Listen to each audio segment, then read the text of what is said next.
po silang target, meron silang accomplishment, at meron silang na-inspect at may technical and advisory visit. Yun po ang ginagawa nila, labor inspection and technical and advisory visit. Hello guys, ito yung pag-uusap nila si Rapi Tulfo at ni Senator Loren Legarda about sa labor o yung mga kalagayan ng ating mga manggagawa na laging nalalamangan ng mga yung nga tinatawag na mapaglamang ng mga kapitalista. So, ating panoorin guys kung ano yung mapagkakasunduan ng dalawang senador nating magaling na senador. Okay, go.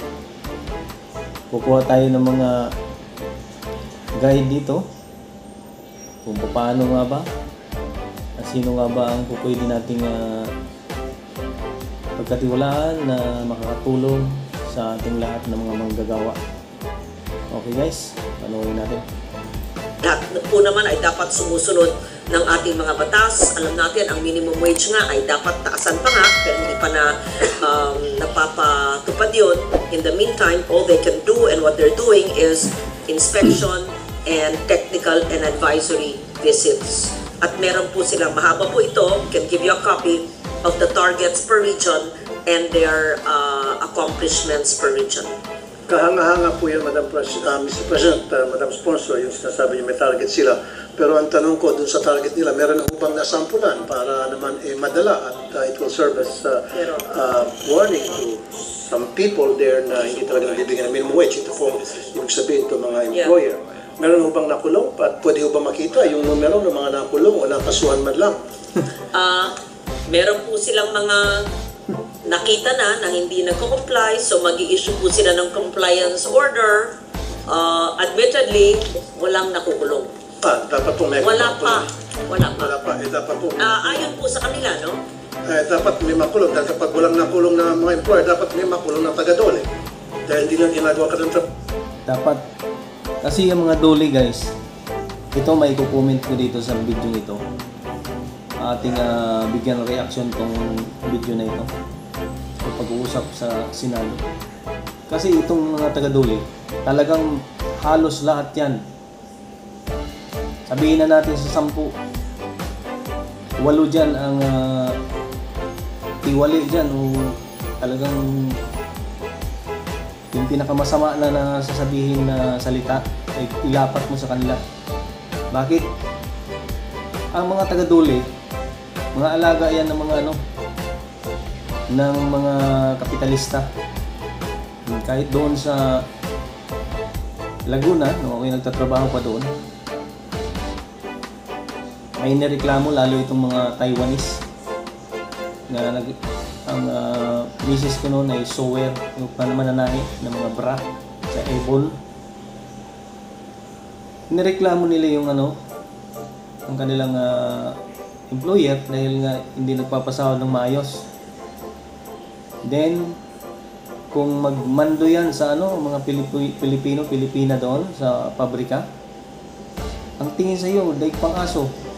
Mas matatakot pa siguro sila sa aso kaya pag hindi sila magka-sundo sa aso, kakagatin sila. Ang ating mga kababayan, lalo yung akong misis doon, kasi sewer siya, nagreklamo sa labor. Anong ginawa ng labor? Kaya magsasara, hindi binabayaran, walang separation pay noong unang panahon. Nagreklamo ka sa labor o NLRC, hindi ka walang kasiguraduhan. Kasi nga, binabayaran yung mga taga-dole. Sa 10 ng mga taga-dole, swerte na kung may 2 diyang matino. Yan ang totoong kasi ranas ko yan nung ako'y nandoon pa sa Laguna. Nung nagreklamo kami sa dole, di sisiripin. Ay yung sirip pala, wala daw pamasapasahe. Pambihira. Nagsara na lang yung pabrika.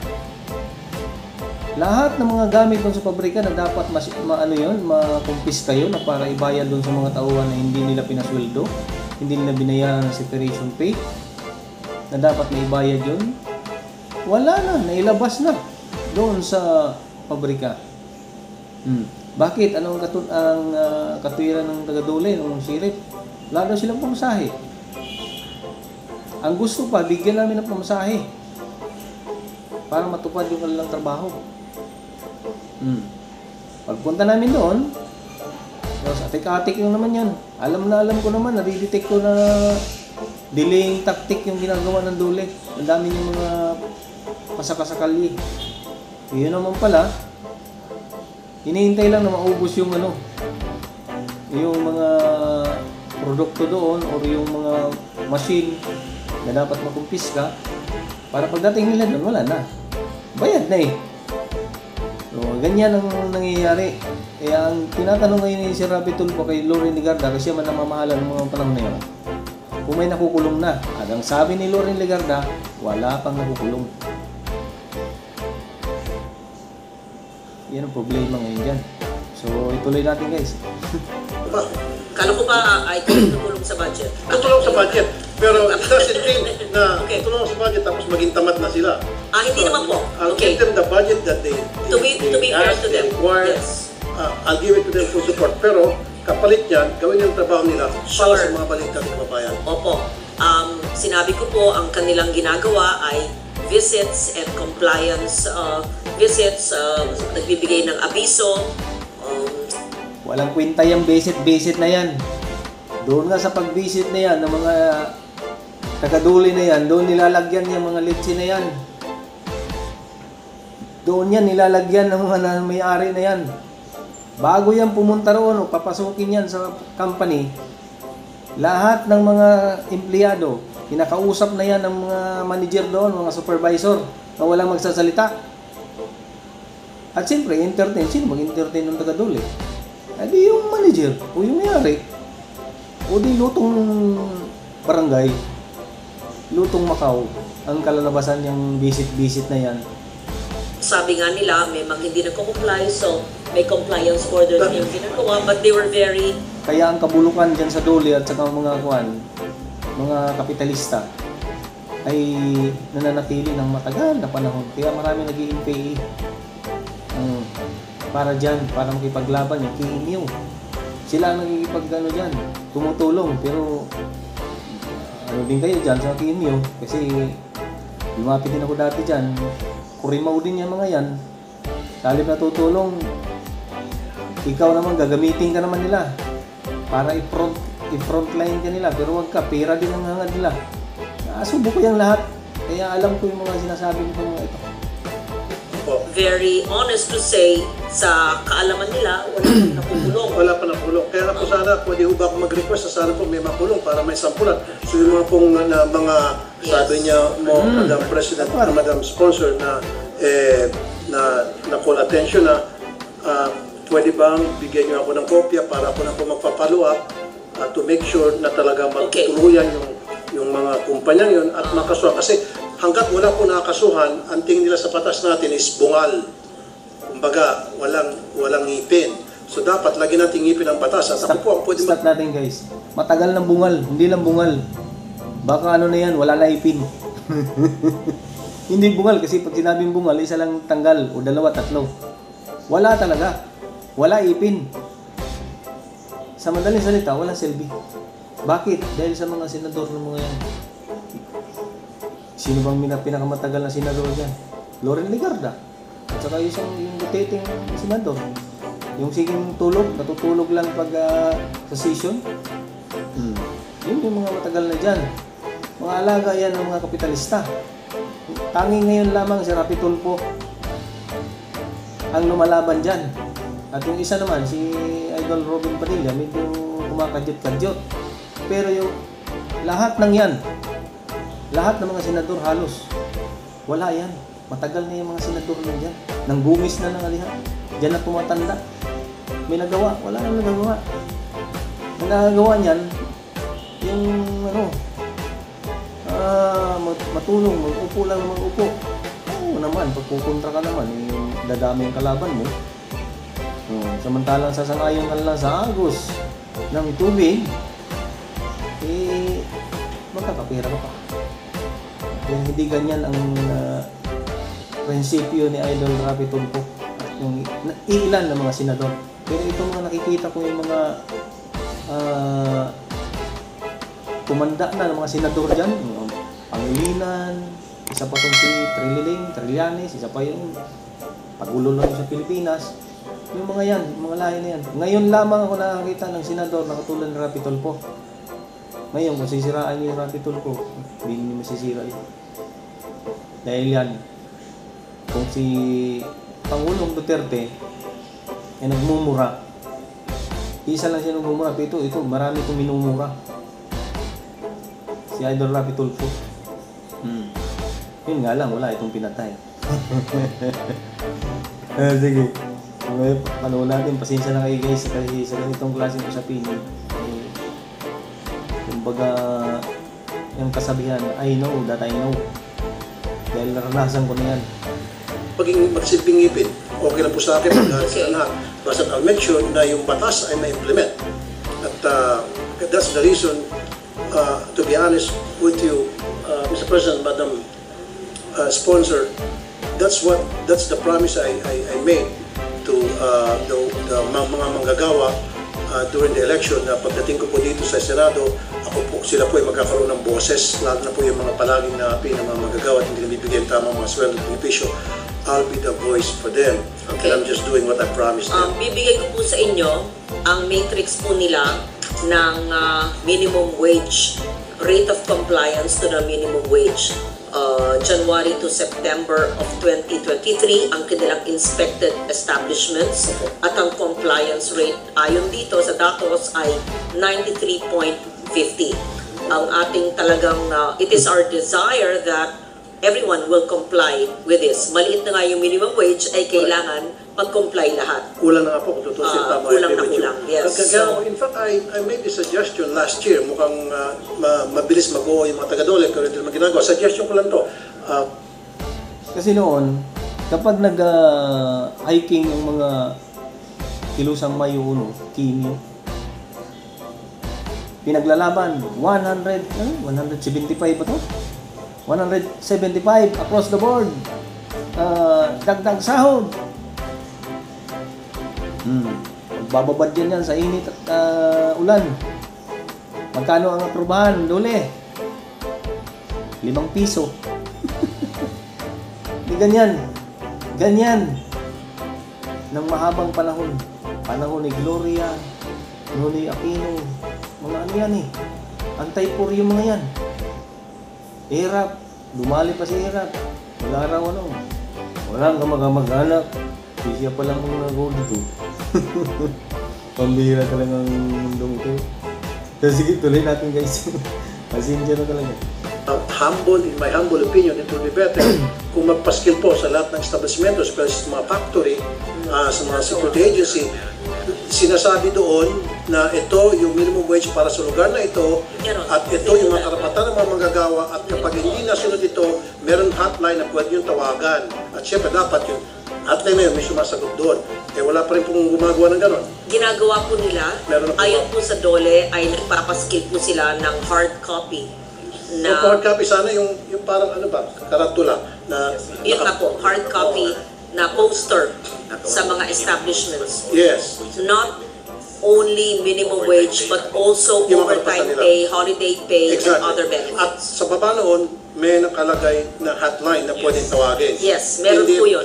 Kasi po, sa ano yung work area, ang nangyari po kasi, karamihan sa mga galing ng probinsya, pupunta dito sa Maynila, hindi nila alam magkano minimum wage. So kung ano sasabihin po sa kanila ng kanilang employer, tinatanggap nila. Kapit sa patali.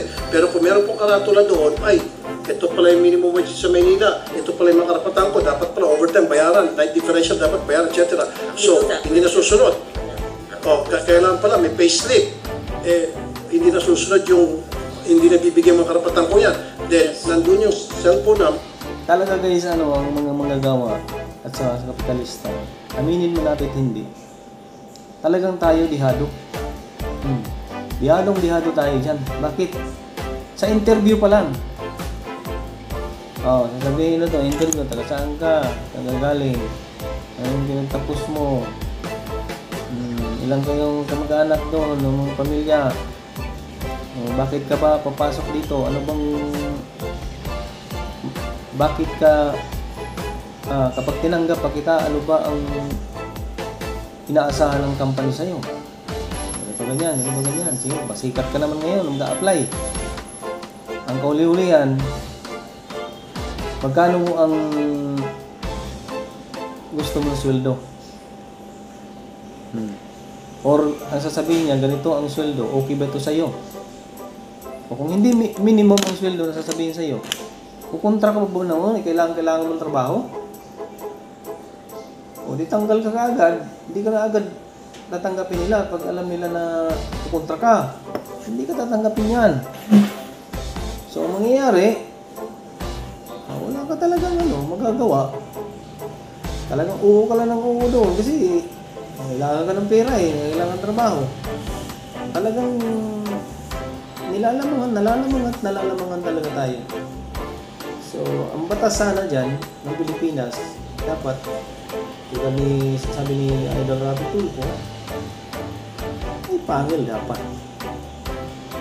Dapat sundin. Kung ano yung nasa batas, dapat sundin. At kung ayaw sumunod, parusahan. Hindi pagtakpan. Tuloy tayo. Amber, na pwede nang tawagan. Meron po silang ginagawang ganon, ayon po sa DOLE, ay ginawa po nila. Hindi lang nga yung minimum wage, kundi yung mga benepisyo. So next budget hearing sa 2024, gusto ko po meron na pong nakasuhan na employee, hindi po nagbigay ng minimum wage at meron po nakulong. Hindi po ako nagbibiro, seryoso po ako ha. Gusto ko po by next year, meron pong employer na hindi po nagbibigay, sumusunod doon sa minimum wage law. Napakarami niyan guys, napakarami. Kung susundin lang yan, kung matupad yan, at mayroon talagang brasuhin talaga yan ni Rapi Tulfo. Ang pinakamasama niyan, kasi sa paghihirap ni Rapi Tulfo na may isulong yan, napakaraming kontra dyan, napakaraming negatibo pang nagsasabi. Lalo yung ayaw kay Rapi Tulfo, yung napatulpo yung mga kamag-anak nila, basher man yan, magiging basher yan ng Rapi Tulfo. Sana yan matuloy na makasuhan talaga yung mga hindi sumusunod sa batas. Napakarami yan. Yung pinakamarami dyan ng labagero sa batas, itong mga inchikwakang na ito. Yung mga Taiwanese, isa pa, Koreano. Pag mayayabang yan dito sa Pilipinas natin yung mga taong yan. Kala mo mga sino pagdating dito, masyadong mataas ang kanilang tingin sa kanilang sarili. Samantalang dayo lang sila rito. Yan yung mga labagero sa batas at mga karapatan natin mga manggagawa dito sa Pilipinas. Yung mga lahi na yan, mga inchik. Tuloy tayo. Na ina-underpay yung pumamanggagawa niya. Bigyan niyo ako ng kahit isa man lang na kumpanya, matutuwa na ako. Pero pag wala, ako po ay manggagalaiti. I'm very sorry to say that right here, right now. Kailangan po meron isa masampulan o matuluyan. Kasi wala po talaga eh. And I'll tell you, Madam Sponsor, ikaw, hindi nyo alam to Madam Sponsor, although si Madam Sponsor, she's my friend. Karamihan sa mga dole sinasabi inspection, pupunta ron. Sasabihin ko lang po sa inyo yung style. Punta ron yung mga taga-dole mag-inspect. Kasi nga po, may nagreklamo. In fact, there are times na natutuwa pa nga. Doon yan lalagyan. Pupunta mag-inspection. Pag ang gagawin yan, hihingi yung bank account number nung hindot na nasa labor. Hihingi yung bank account number. Tapos na ang usapan. pagdating po doon sa area, magkakaroon po ng pag-uusap yung dole inspector at yung po mga opisyal ng kumpanya. And wala pong representante mula po sa mga manggagawa ng kumpanya. So sila lang po nag-uusap. So hindi alam kung anong pinag-uusapan. Paglabas ng dole inspector, may dala-dala na pong bag. Yan na. Hindi alam kung anong laman ng bag. Cash na. At yung aking sinasabi, ano pa lang yun? Observation at yan po Mga account number. Meaning, base po yan sa mga na nasabi po sa akin.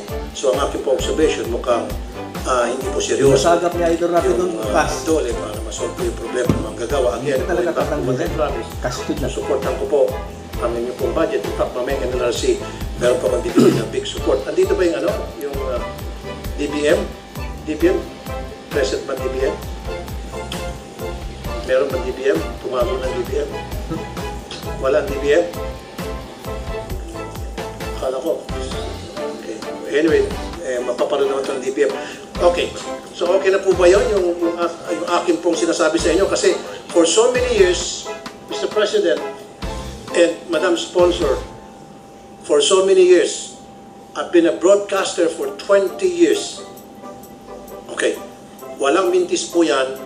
Araw-araw, mahaba po ang pila sa aking action center na kung saan mga security guard, mga factory worker, ang reklamo nila, Idol, Sir, below minimum po ang aking sweldo. Wala pong bayad sa overtime. 15 hours po yung trabaho ko. 18 hours po yung trabaho ko. Wala pong overtime. Palagi pa po ako puyat at napapagalitan pa. Etc. etc. Wala pong payslip. Wala po akong SSS. Wala pong PhilHealth. Wala akong pag-ibig. Ganun na lang po palagi ang reklamo. So, kaya nga sabi ko po, nandito na po ako sa Senado, gusto ko po dapat magkaroon po ng kabuluhan yung pagdating ko sa Senado. Kaya nga po ang request ko ngayon sa DOLE, gusto ko po by next year sa susunod na budget hearing, meron po talaga natuluyan na nakusuhan dahil sa pagnanakaw sa sweldo ng mga pobre nating mga manggagawa. Kasi ito po bibigyan kita ng situation kaya dyan sa DOLE. Kapag ang empleyado nagnakaw sa kanyang amo, pinagtatrabahuan, maniwala kayo sa hindi, kakasuhan agad yung empleyado, makukulong sa kasong qualified theft. Tama? As simple as that. Pero, kapag ang amo nagnakaw sa kanyang empleyado sa pamamagitan ng hindi pagbigay ng tamang pasweldo, ninanakaw yung kanyang sweldo at binipisyo, binubulsa, ano nangyari? Hanggang DOLE lang. Pagdating sa DOLE, pag-uusapan lang, pag-aregluhin. Sometimes, wala na. This is unfair. Ito ang sinasabi ko. He who was less in life should have more in law. Real yan. Real na nangyayari Pero yan. hindi ata nasusunod. Kaya Guys, hanggat dito ako sa Senado, real na nangyayari. kaya gusto ko itong maliit na kababayan, especially itong mga maliit na magagawa, ay mabigyan ng mas malawak ang proteksyon. And so with DOLE, can I get assurance from you guys by next year, meron na po natuluyan na kasuhan na employer na nang-api sa kanyang mga trabahador, meaning hindi po nagbigay ng tamang pasweldo. Give me an assurance ngayon pa lamang. Kasi for the past 20 years, like I said, 25 years po ako naging broadcaster. Ganun po ang palaging reklamo, day in and day out. And in fairness naman po sa DOLE, tuwing tatawag ko sa DOLE, na-action na naman, pinag-aayos, binabalik yung mga sweldo hindi na ibigay, band-aid solution yun. Yung sa akin, gusto ko po pang matagalan at permanent solution. Can I get that commitment from DOLE? Yes. Mr. President, I think all of us here, whether elected or appointed or working in a bureaucracy, share the same advocacy for workers' welfare, for giving them what is due them, for compliance with the minimum wage, which is already so minimum and not a living wage. Yes, so I speak for them, even if the secretary is not here anymore now for a very urgent personal reason. Yes, to the best of their ability, they will, but clearly we know that it would be the DOJ. They must file the case there, no? And how can I, a sponsor of the budget, and they watch over the courts to ensure, because I cannot promise you, Your Honor, that as I sit here next year, if I'm still the chair of the budget of DOLE, na may nakakulong ng isa. Because you will say that I may be lying if next year walang nakakulong. Okay. I cannot answer you, sir, in the affirmative to say, I promise you when the budget comes in, may nakakulong. I as budget chair cannot do that. Yes, ma'am. But we share your advocacy. You're not alone in that fight. We all share the advocacy for workers' welfare and giving them their due wages. That's why we have also been wanting to increase the minimum wage para taasan po ang minimum wage nila para maging living wage. Napag-usapan po yan ng mahaba sa hearing. At may mga naka-file na admin cases, kung may criminal cases at nasa mga korte. I'm not certain whether the DOLE personnel here can actually interfere. So I cannot assure you na may nakakulong kasi kung sabihin ko, oo, para lang mapasa yung budget, para na akong nambola sa inyo. I don't want to do that. No, what I'm trying to say here, Madam Sponsor, Mr. President, is merong kaso na i-file na dapat. Kasi mukhang wala atang kaso na i-file. Merong nga monitoring, merong nga target, inspection, and all. Pero marami, I'm sure, sa mga ginawa niyong pagbibisita, pagmamonitor, marami kayo nakitaan dyan ng mga kumpanya na talagang nag-violate sa batas natin, sa labor law natin. So, ang tanong ko talaga, meron na bang nayakyat man lang sa korte? Kung meron, ilan po, para kung meron mga na-pending, ako na po magpapollow up, I'll help you out, na para i-ensure ko na yung kaso yun hindi na natitenga lang dyan sa korte, yan po ay gugulong at meron masampulan at meron makulong. Kasi hanggat wala pong nakukulong ng mga among balasuk sa bad, mga masamang amo, tuloy-tuloy pa rin po yung gagawin pang-aakit. Yes. Ako po isang ayon sa inyo, pero alam naman po natin na ang DOJ na piskal o yung prosecutor ang siya magtitimbang ng ebidensya whether if-file ito o hindi, di ba po? Nagiging makatotoo ang mga DOLE directors or USEC sa akin na hindi po sila. It will be the prosecutor, it's under the DOJ who will decide whether the case will be filed or not. Exactly. And so, yes, if there are abuses, since you are very influential in that sphere, and that is your advocacy, which we share with you, maybe the proactive way is to seek the help of the good senator so that through his influence and more than 26 million followers on his platforms, he can help you. Because if I tell you, I assure you, may kulong 1 year from now, then you take me up on that. Hindi po ako ang nagpapakulong o sila po. It is the DOJ through the prosecutor and the fiscal. That is our judicial process that will weigh the evidence to see if there is enough evidence to file the case. And once it is in the court, again, I cannot expect the good secretary or his ASECs and USECs to be following it up in the respective courts. However, what we could do is inform Your Honor and your office with all cases filed, whether for compliant, the non-compliant employers, and then perhaps you could help. Both administrative and possible criminal liabilities. That's what I can suggest. That's exactly what I'm talking about. Now, thank you po, nag-guess na po ako. Yung bang merong po dapat mga kaso nang na-file sa korte dahil There are cases filed. dahil dito sa mga kumpanya na hindi po sumusunod sa batas. As of now, to their knowledge, there is no criminal case filed in court. There are administrative cases based on their visits and their compliance visits, Mr. President. Anyway, ako po ay gumagawa ng resolution. Ang tawag po doon ay anti-wage theft law para makasuhan ng kaso kriminal ang lahat ng mga employer na hindi po ay na nagnanakaw sa sweldo ng mga empleyado.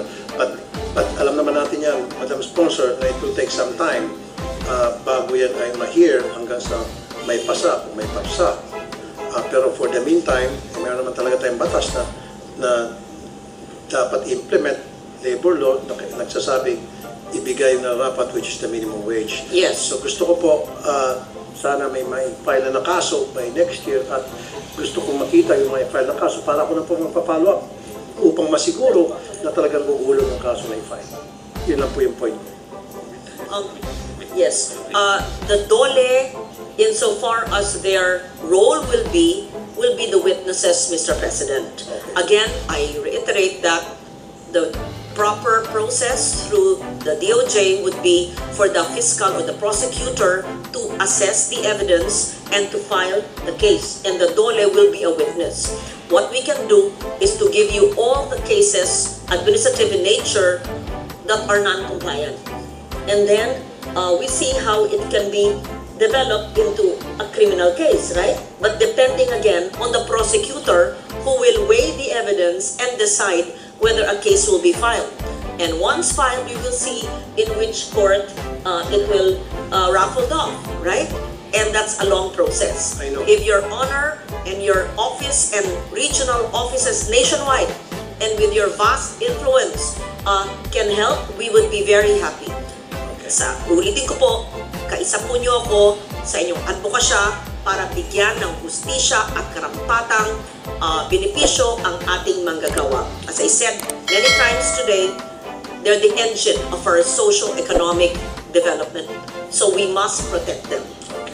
Unfortunately, and I'll be very truthful, is it's a long process. And I would like to see the non-compliant employers, yes, charged. And so that it would be a lesson learned, that's what you're saying, for all the others to comply with the law. Because napakaliit na nga ng minimum wage, hindi pa living wage, hindi pa binibigay ng buo. I support you and I will be co-author of with your permission, of your bill on wage theft. Because I recall, when you were not yet senator, when we were before the campaign, you told me one of the first bills you will file is that bill. Yes. So yan guys, yan po ang pag-uusap ng ating mga magagaling na senador, si Loren Legarda at si Aida Rapi Tulfo. So maganda naman ang pinalabasan sa kanilang pag-uusap at yan na nga, magtutulungan sila. So may nakalimutan pa dapat dyan si Senator Rapi Tulfo tungkol doon sa mga separation pay ng mga taong ano na ba, matatagal na ng mga taong nagtatrabaho na yun lamang inaasahan nila pagdating sana ng siyempre tumanda ka na sa trabaho mo yan, yung mga taon na yun hindi yan binabayaran ng mga company na yan ng totoo yung separation pay na dapat binabayad yan ng mga employer doon sa mga empleyado nila. Kasi nga naubos na ang kabataan ng empleyado nila sa pagtatrabaho, matanda na, lahat tayo tatanda. Inaasahan yan na magagamit nila kung wala na silang trabaho, yung pera na yun na dapat ibayad, yung separation pay. Pero anong ginagawa ngayon ng mga company? Kasi nung unang panahon, nung panahon ni Erap, Gloria, makikita mo nyo naman ng mga panahon na yun na maraming nag-aalsabalutan. Bakit? Tinatanggal ng mga employer yung mga empleyado. Kasi nga ayaw magbayad nila ng separation pay. Kailangan 6 months lang ang gusto nila. Doon may nag-uso kay Ramos at saka kay Cory Aquino, yung ganong klaseng mga batas. So madugo yung ganong klaseng estilo. So nakahanap sila ng bagong estilo. Ano ang ginagawa? Hindi ka tatanggalin. Halimbawa, gusto nilang cutting yung separation, yung length of service mo. Hindi ka totally tatanggalin. Ang gagawin nila, magpapalit sila ng pangalan. Kung agency ka man, o company ka man, direct ka man sa company, papalitan nila ng pangalan yan. Magbago lang sila yan ng kahit 1 letra o 2 letra. Hindi ka na empleyado sa company na yun. Yan ang nasa batas. Ganon ka-importante ang pangalan. Magpapalit yan sila ng pangalan. Palalabasin nila na yung halimbawa, ganitong pangalan. palalabasin nila yan na nagsara. Nagsara na, tapos nagtayo sila ng panibagong company, tapos kayo ng mga empleyado yan, hindi ka gagalawin. Para hindi mo mahalata na termination ka na. I-absorb ka nila dito sa panibagong company name.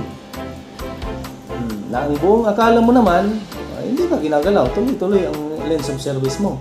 Pero wag ka, sa batas, hindi ka nakasali, back to zero ka na dito sa panibago nilang company na tinayo. Yan yan yung mga estilo ng mga marok ng mga employer. Yan yung mga estilo ng mga marok ng employer. Hindi ka gagalawin. Yung papilis mo ang puputulin. Reklamo ka, yun na lang yung makukuha mo. O di ba, 10 years ka sa isang company, nagpalit yan, 11, akala mo 11 years ka, 15 years, hindi. Burado na yun sa batas. Kasi nagpalitan ng pangalan eh. Tapos nagpalit ng pangalan, hindi ka nagreklamo. Eh nasa batas noon, na within 3 years, pag hindi ka nagreklamo, ibig sabihin, tinanggap mo yung pagkatalo mo. Hindi ka nagreklamo. Ngayon pa, nito lang. Ang batas na naman ay pinalitan. Ang separation pay ng isang employer, ng isang empleyado, ay hanggang 3 years lang ang pwedeng bayaran ng employer. Kahit gaano ka katagal. 3 years na lang, backward, ang pwedeng bayaran ng separation pay ng isang employer. Ang pinakamatindi pa ngayon, 3 years na nga lang ang nasa batas. Nanalo ng mga mayayaman eh. 3 years na nga lang ang nasa batas na backward na yun ay ibabayad ko sa'yo. Halimbawa, tatanggalin ka o kung ano man, magreklamo ka man o ano man, hindi mo pa rin makukuha yung ano na yun. Kung hindi mo nabantayan na nagpalit na naman ang pangalan, back to zero ka na naman uli. 3 years na lang yan ha. Na ang legal dapat, kung talagang matino yung company mong yan na pinagtatrabahuan, kung magpapalit sila ng pangalan, dapat binayaran ka ng separation pay. Kusang loob mong binayaran ng separation pay, kinausap ka ng company. Kung talagang religyoso yung mga employer mo ha, sasabihin sa iyo na, ay, ikaw Ponso Pilato, magpapalit kami ng pangalan, babayaran namin yung separation fee. Nasa batas man, 3 years lang, so babayaran ka namin, pero hindi ka namin gagalawin sa iyong pwesto bilang isang employee. So i-absorb ka namin sa bagong company. Napakaganda sana ang ganong klaseng employee, pero paputol ko ang daliri ko itong mayroong isa man lang na company na naggaganyan. Puro pandaraya, mga negosyante, napakamandaraya niyan, napakamanlililing lang yan. Sa una, gagamit-gamit yan ang salita ng Diyos, para kunwari maka-Diyos. Huwag ka, panlilin lang pala yun. Panlilin lang yun sa tao.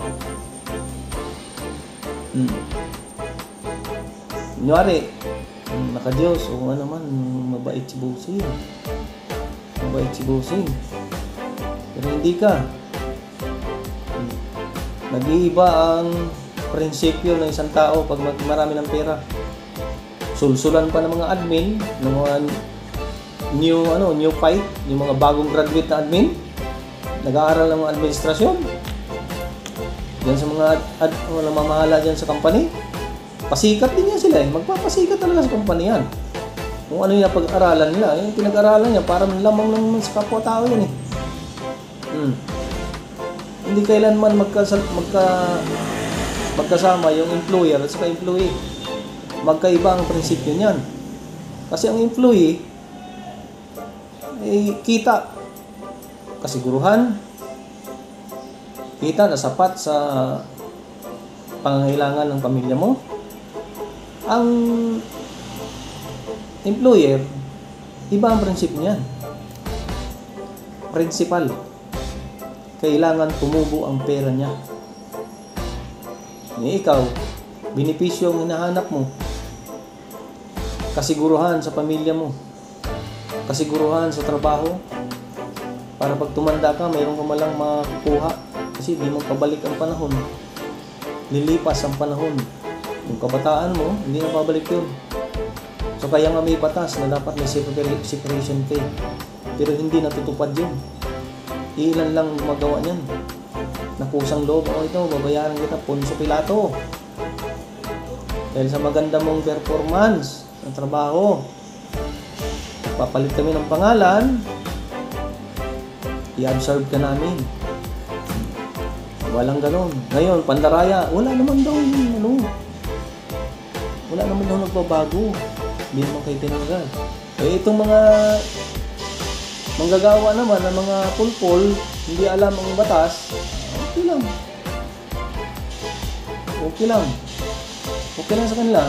Mausi-usisan nila, doon na magagalaiti pag nandyan na. Umabot na yung sakuna. Doon na yan magreklamo. Wala na. Pagtatawanan ka lang ng mga employer mo. Kasi, pag ang employer, kumana yan, detalyado yan. Hindi yan pabara-bara. May mga attorney yan, ng mga advisor. So, yan po guys, ang aking isi-share sa inyo, sa ating manggagawa. Ang atin lang, sa ating manggagawa, kung ano yung nasa batas, dapat sundin. Kasi, ano pa, na may batas. Tapos di mo naman susundin pala.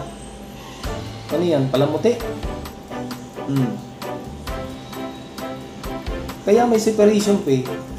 It's been 1 year and a half. Yes. Nasa committee na yun.